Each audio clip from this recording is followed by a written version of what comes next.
Guys, सो हमारा main motive जो होने वाला है वीडियोस का वो होने वाला है कि मैनेजमेंट अकाउंटिंग के ज़्यादा से ज़्यादा थ्योरी पोर्शन को हम कवर कर सकें। और मैं आपको बता दूं कि मैं भी आप ही की तरह एक स्टूडेंट ही हूँ, तो बस मुझे लगा कि हाँ भाई, कि मैं इतना कर सकता हूँ कि जो थ्योरी मैं पढ़ रहा हूँ वो साथ साथ पढ़ाऊँ। और अगर आप लोगों के लिए यूज़फुल लगती है तो भैया लाइक और सब्सक्राइब करना मत भूलिएगा। बाकी मैं अपना बेस्ट दूंगा कि आप लोगों को भी समझ में आ जाए साथ में, क्योंकि मैं एमए जो है वो पढ़ चुका हूँ, तो फिर मैं चाहता हूँ कि जितना मैं समझ पाया, जितना मेरे हिसाब से स्कोर हो पाया, मैं उतना ही आप ही के साथ भी शेयर कर सकूँ। तो चलिए शुरू करते हैं। मेन मोटिव मेरा ये रहेगा कि मैं थ्योरी थ्योरी कवर करूँ, क्योंकि आप लोगों को पता है कि प्रैक्टिकल पोर्शन जो है वो हम लोग मतलब एग्ज़ाम के ये सब सॉल्व करके भी कर लेते हैं, तो वो ज़्यादा दिक्कत आती नहीं है। अब मेन आती है थ्योरी की बात। अब थ्योरी में हमारे पास बहुत कम मटेरियल रहता है। अब कौन पूरी 500-600 पेज की बुक वापस पढ़े, तो यहाँ पर ये कैप्लन की तरफ से है जो हमारे को शॉर्ट नोट्स प्रोवाइड करेगा। तो सबसे पहला चैप्टर मैं लास्ट से स्टार्ट करने की सोच रहा हूँ, क्योंकि भैया देखो स्टार्टिंग के जो चैप्टर है ना उसकी थ्योरी भी इंपॉर्टेंट है, बट लास्ट के चैप्टर्स में से ज़्यादातर आ सकती है। तो मैं सबसे पहले लास्ट से स्टार्ट कर रहा हूँ। तो पहले यार स्प्रेडशीट, ईजी सा चैप्टर है, स्टार्ट करते हैं। ओके, सो स्प्रेडशीट जो होता है वो कंप्यूटर पैकेज होता है जो कि यूज़ करा जाता है डाटा को मैनिपुलेट करने के लिए। आप कोई भी डाटा डालोगे उसको मैनिपुलेट कर सकते हो स्प्रेडशीट की जरिए। स्प्रेडशीट यानी कि अपना एक्सेल, ठीक है। फॉर्मूला एंटर करने के लिए कोई भी सेल सेलेक्ट करना होता है, जो भी तुम्हें मान लो ऐसे पूरे रो कॉलम बना के रखे होते हैं, ठीक है। अब तुम्हें ये वाले सेल पे जाना है, मान लो ये ए लगा रखा है, ये 1 लगा रखा है, ये आपको ये हॉरिजॉन्टल जो आते हैं उसको कहते हैं रो, और जो वर्टिकल चलता है वो उसको कॉलम कहते हैं। तो हम इस सेल को क्या नाम देंगे, A1। तो हमें A1 पे जाना है, तो यहाँ पे एंटर यहाँ पे जाएंगे, कर्सर लेकर जाएंगे और एंटर कर देंगे, सेलेक्ट कर लेंगे, तो हम उस A1 सेल पे पहुँच जाएंगे, ठीक है। और कोई भी अगर हमें फार्मूला लगाना होता है तो हमें क्या करना पड़ता है, हमें इक्वल का साइन लगाना पड़ता है।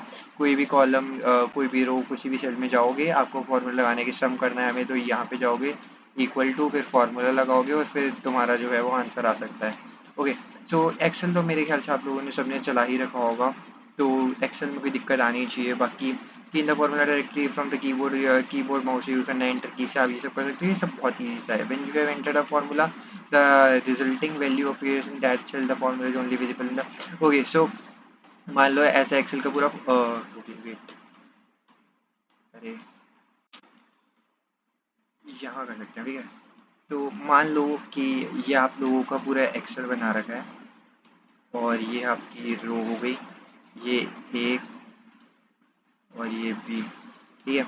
और यहाँ पर आपका एक फार्मूला बार सा दे रखा होता है। तो मान लीजिए आपने ये वाले सेल में है, ये जो ये सेल का नाम हो गया A1, ठीक है।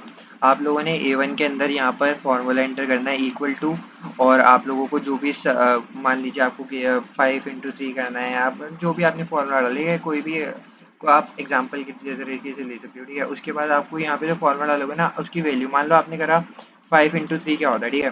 अब आपको 5 into 3 का आपने जो भी फार्मूला डाला होगा ना वो वहाँ पर यहाँ पे फार्मूला नहीं दिखने वाला है। फार्मूला दिखेगा आपका यहाँ पे फार्मूला बार पे, यहाँ पे वैल्यू दिखेगी, यानी कि 5 into 3 जो होता है 15।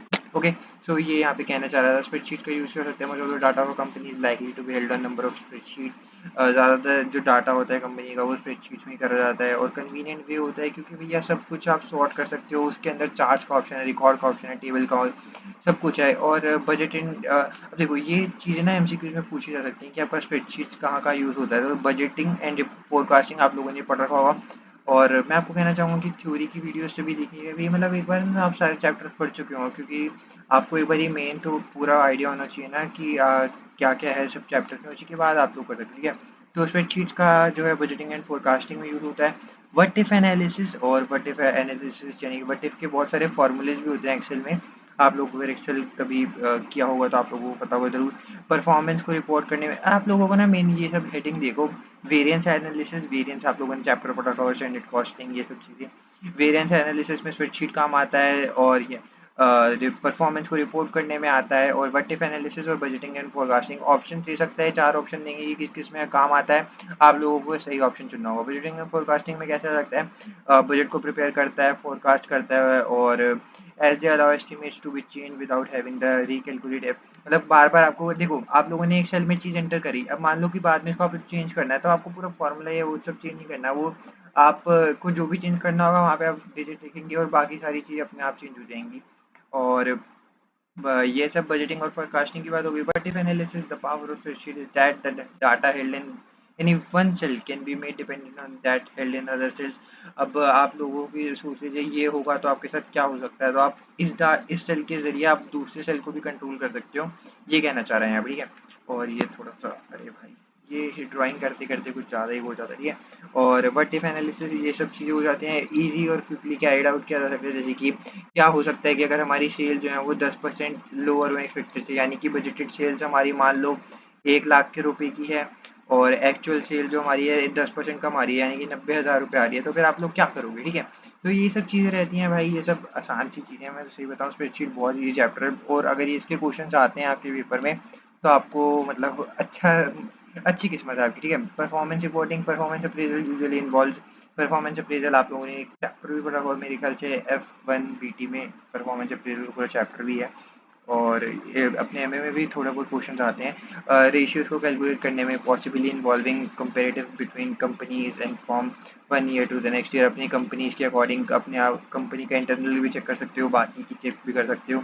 सो ये सब चीज़ें हैं, आप मतलब कंपैरिजन आसान हो जाता है। वेरिएंस एनालिसिस जो कि इन्वॉल्व करता है management comparing actual result with budget, वही एक्चुअल ज़्यादा है बजट ज़्यादा है उसको कंपेयर कैसे कर सकते हो। अब बात करते हैं स्प्रेडशीट्स के एडवांटेजेस की, तो एडवांटेज क्या क्या हो सकते हैं। डिज़ाइन इस प्रकार से किया जाता है कि हम डाटा को जो है एनालाइज कर सकें, सॉर्ट कर सकें, और long not for long term storage of data, spreadsheet should be use for crunching numbers and storage of single list item.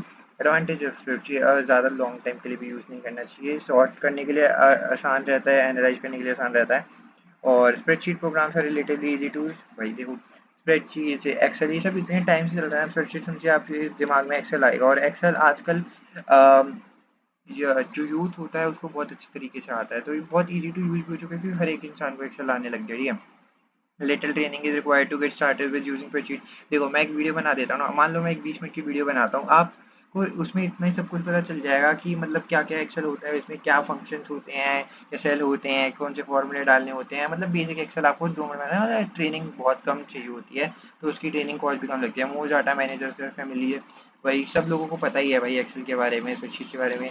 Include करता है ग्राफिंग फंक्शन, चार्ट्स वगैरह का ऑप्शन अलाउड कर देते हैं, ये सब एडवांटेज हो गए। डिसएडवांटेज की बात करें तो data must be recopied over and over again to maintain it in separate data file.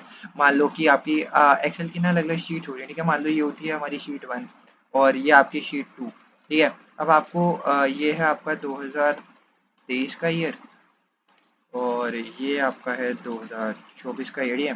अब यहाँ पे आपकी जो ओपनिंग इन्वेंट्री है और क्लोजिंग इन्वेंट्री, अब यहाँ की क्लोजिंग इन्वेंट्री आपको ओपनिंग इन्वेंट्री बनानी है, तो आप लोग क्या करोगे कि आपको ये वाली जो भी फिगर्स हैं वो सब कॉपी करनी पड़ेंगी, फिर कॉपी करके यहाँ पे आके पेस्ट करनी पड़ेंगी।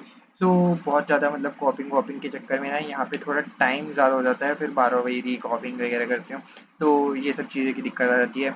और भैया देखो सबके एडवांटेज हैं तो डिसएडवांटेज भी हैं, ये नहीं कह सकते कि अगर एक चीज़ बहुत फ़ायदा दे रही है तो आपको वो नुकसान नहीं देने वाली है, लेकिन हाँ बहुत यूज़फुल भी माना जाता है। और स्प्रेडशीट्स और बात की जाए इसके डिसएडवांटेज की, तो spreadsheets are not able to identify data error efficiently.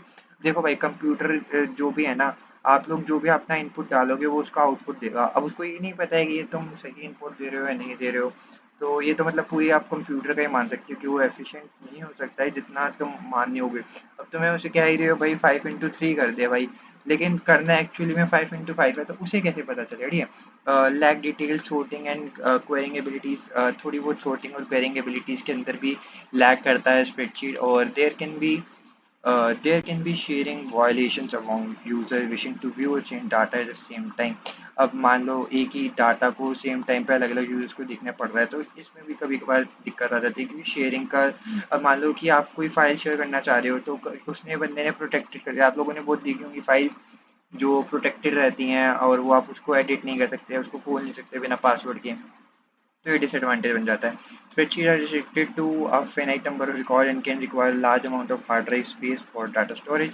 आप जितना ज़्यादा डाटाबेस बनाते रहोगे उतना ज़्यादा आपको स्टोरेज भी चाहिए रहेगा, तो यही है। ओके, सो यहाँ पर हमारा चैप्टर छोटा सा ही था, और बहुत मतलब मान लो 1 2 ढाई ढाई पेज के लिए 10 मिनट की वीडियो 2x पे देखोगे, जो कि 5 मिनट में हो जानी चाहिए। मेरा मेन मोटिव यही है कि मैं आपको एक थ्योरी पार्ट जो है ना वो मेन पूरा करा दूँ, उसके बाद मेरे पास थोड़ी सी थ्योरी क्वेश्चंस भी हैं गाइस। सो अभी ये देखो, ये थ्योरी क्वेश्चन भी बहुत सारे हैं, तो हम ये वाले क्वेश्चन भी करेंगे, लेकिन पहले मैं आपको चाहता हूँ थ्योरी क्वेश्चन पूरा पढ़ा दूँ, जिसकी वजह से आपकी थ्योरी मत भूले। देखो, अब एमए में आप प्रैक्टिस कर करके ना प्रैक्टिकल पोर्शन तो पूरा कर लोगे, उसके बाद आपको थ्योरी पोर्शन में दिक्कत आने वाली है, तो मैं वो चाहूँगा कि फटाफट से आपका पूरा हो जाए।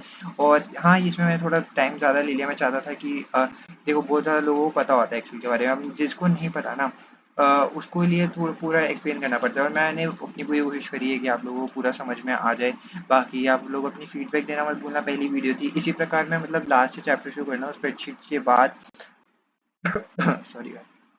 सो स्प्रेडशीट के पहला चैप्टर था परफॉर्मेंस मेजरमेंट टेक्निक्स, ये सब इसमें आपको नॉट फॉर प्रॉफिट रेशियोज वगैरह आएंगी, ये भी इसमें मेन मतलब फॉर्मूलेज वगैरह ही आते हैं, तो ज़्यादा मुश्किल चैप्टर नहीं होने वाला है। थ्योरी का कम पार्ट, मतलब जितना थ्योरी का पार्ट है मैंने तो कहा वही कवर करना है, बाकी प्रैक्टिकल पोर्शन बहुत सारी वीडियोज अवेलेबल हैं, आप लोगों को पता ही है, तो आप उनसे वहाँ से जाके देख सकते हैं। मेरा मेन मोटिव थ्योरी था, तो यहीं पे हमारा स्प्रेडशीट की वीडियो खत्म होती है। आपको अच्छी लगी तो चैनल को सब्सक्राइब और वीडियो को लाइक करना मत भूलना। मैं मिलता हूँ आपसे नेक्स्ट वीडियो में। Thank you so much for watching. Bye guys.